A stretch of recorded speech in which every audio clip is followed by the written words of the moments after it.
I'm Jake Williams, this is Chasing Cars, and this week I'm driving the all-new Subaru Impreza. It's an all-new car from the ground up.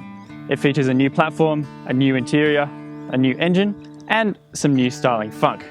Subaru also claims that this is their most comfortable and luxurious interior they've made.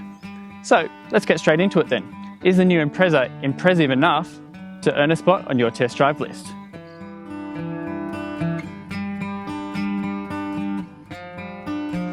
The cabin of the Impreza is where Subaru has made the biggest leap forward compared to the last generation. Instead of hard plastics everywhere, you now get soft touch doors, soft touch dash, and even extending down here so your knees can rub against it while you're driving. There's some nice stitching on the dashboard as well, and Subaru has redesigned some minor controls like the windows and the mirrors, giving you a quality impression like no other. The seats of this Impreza 2-litre S model are covered in this soft and supple perforated leather.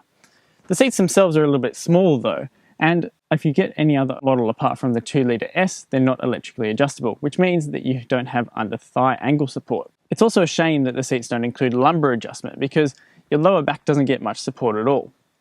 This means that the Impreza is a little bit uncomfortable to drive on long trips, and you could do better with something like a Volkswagen Golf. Centerpiece of the Impreza's interior is this 8-inch touchscreen radio system. It's highly responsive, it's got good resolution, and is probably the best in the segment. This being a Subaru, of course that means the interior is quite practical. You get these large door bins which can accommodate 500ml bottles of water. You get a large centre box with 2 USB inputs and a 12-volt socket. Some reasonably sized cup holders in the middle, as well as another tray under the centre console which accommodates 2 more USB inputs and another 12-volt socket. The 5th generation Impreza grew significantly compared to the outgoing car, and that's apparent most in the rear seat. I have more than enough headroom and more than enough legroom sitting behind my 6-foot self. The rear door bins aren't quite as big as the fronts, but they're still there, unlike a lot of cars, and on all models you get this handy centre armrest.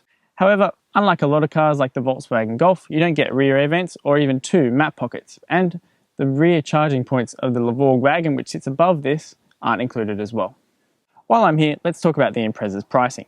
The Impreza 2-litre S sits just below its rivals like the Mazda 3 SP25 GT and the Volkswagen Golf 110 TSI Highline. For that money, you're getting quite a lot of equipment. You get equipment like these supple leather seats which are heated in the front, a sunroof, 18-inch alloy wheels, and LED headlights. Subaru also includes their EyeSight active safety system, which includes radar cruise control, autonomous emergency braking, lane departure warning, rear cross traffic alert, and blind spot monitoring. Above all, the Impreza is a very good value for money car. You get quite a lot of equipment for your cash. Open the boot of the Impreza hatchback and you're greeted with quite a wide opening. As well as that, you get quite a low lip to lift stuff over. However, once you've put everything in the boot, you discover that there's only 345 litres of space. There's also nothing really that clever about the boot. There's a couple of tie hook points, but that's about it. Fold the seats down and there's a bit of a ridge between the seat and the boot floor. The new generation Subaru Impreza is powered by an all-new 2-litre 4-cylinder engine that produces 115 kilowatts of power and 196 Nm of torque. In typical Subaru tradition, it's a boxer engine, which means that the cylinders fire horizontally instead of vertically like most other cars.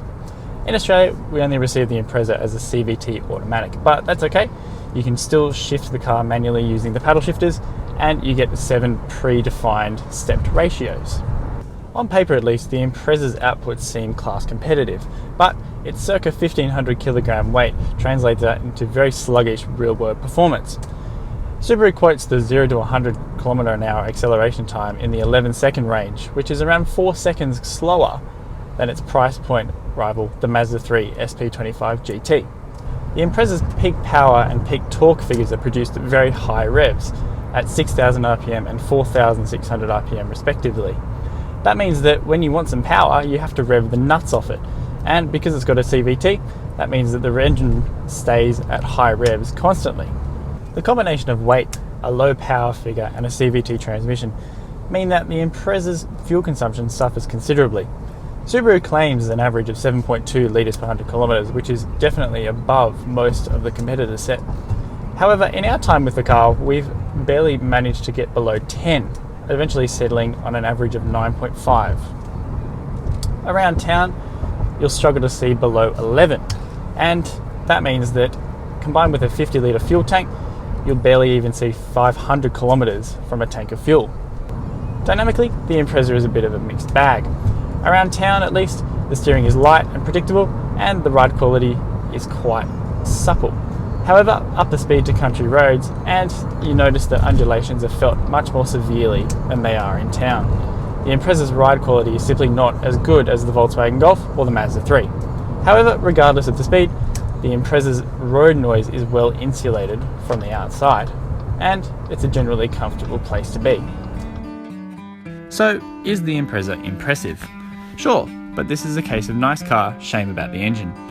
With a lovely interior, plenty of equipment and good looks, the Impreza deserves more refinement and more punch under the bonnet. That's something that would make a perfect midlife update in what is fundamentally a very good car.